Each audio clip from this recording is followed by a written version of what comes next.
Okay guys, welcome back to another cocktail vlog. I'm Steve the bartender, and today we're making the Red Hook. The Red Hook was created by Vincenzo Enzo Errico. He was part of the Milk and Honey family back in the day, and he was also trained by legendary British bartender Dick Bradsell. If that name sounds familiar, he was the creator of the Espresso Martini, which everyone loves. So he obviously comes from a great foundation of bartending and training under Dick Bradsell, the Milk and Honey team with Sasha Petrosky, and he's created a number of excellent cocktails. The Enzoni, which is one of my favorite drinks at the moment.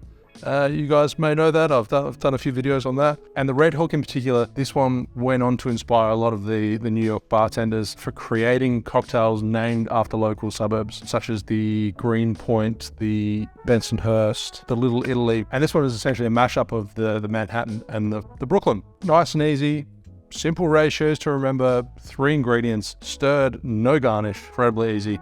So let's get cracking. I feel like this is going to be a really quick video, but let's do it. Into a chilled glass it goes.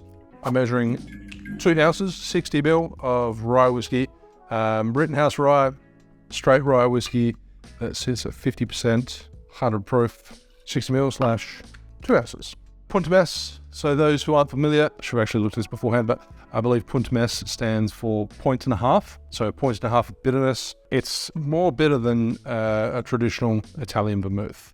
I think that's the best way to probably put it. I'll probably leave more tasting notes in the first comment below in the description, so make sure you check it out. Half an ounce, 15 ml.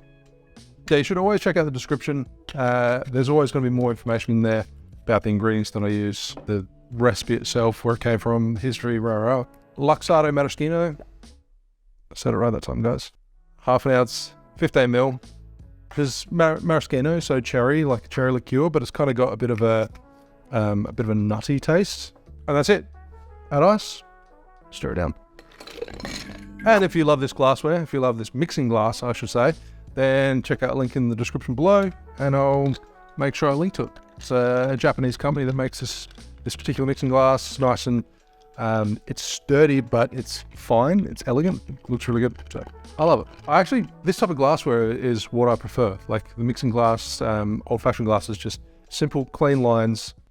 They're my favorite type of glassware to use, rather than anything that's sort of too over the top. So stir for 15 to 30 seconds. And this one is served in a chilled coupe glass, ungarnished. Chilled coupe, straight in. And let's give this one a taste. Cheers.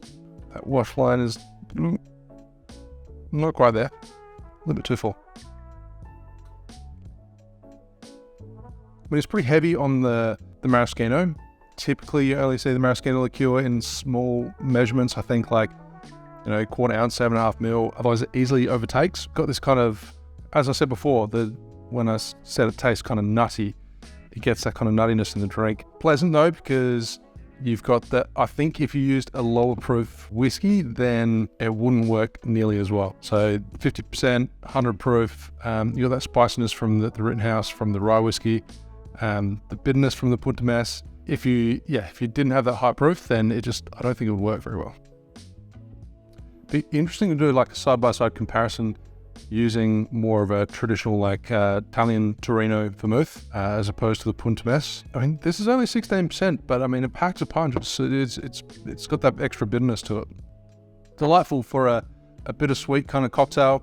I feel the more I sip it, the less prominent the maraschino is. When that first sip I had, I was like, oh, it's a little bit too much, a little bit overwhelming. But now that my taste buds have kind of adjusted to it, it's good. It's great. I haven't had this cocktail for a long time, and when I did the first time, I absolutely loved it. It's a great drink. If you like your bittersweet, spirit-forward drinks, give it a crack, and let me know in the comments below what you think. Cheers.